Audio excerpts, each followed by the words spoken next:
మంచిగా దేవుని సన్నిధికి నడిచి వస్తాడు, దేవుని సన్నిధిలో కూర్చొని వెళ్తాడు. ఏ కాళ్ళతోనైతే దేవుని సన్నిధికి నడిచి వచ్చాడో అదే కాళ్ళతో సినిమాకి వెళ్తాడు, పాపపు స్థలాలకు వెళ్తాడు.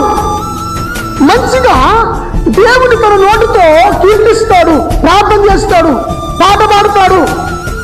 ఇదే నోటితోనే మళ్ళా అబద్ధపు మాటలు మాట్లాడతాడు. ఇదే నోటికే మందులిస్తాడు, ఇదే నోటితో బీడు వాళ్తాడు.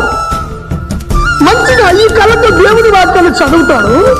ఈ వాక్యాన్ని చదివిన ఈ కళ్ళతోనే చెరువు చూస్తాడు, చెరువు వీడియోలు చూస్తాడు. ఇటువంటి వాళ్ళ గురించి దేవుడు ఏం చెప్తున్నాడంటే, ఉంటే వెచ్చగానైనా ఉండు, చల్లగానైనా ఉండు, నులివెచ్చనగా ఉండొద్దు.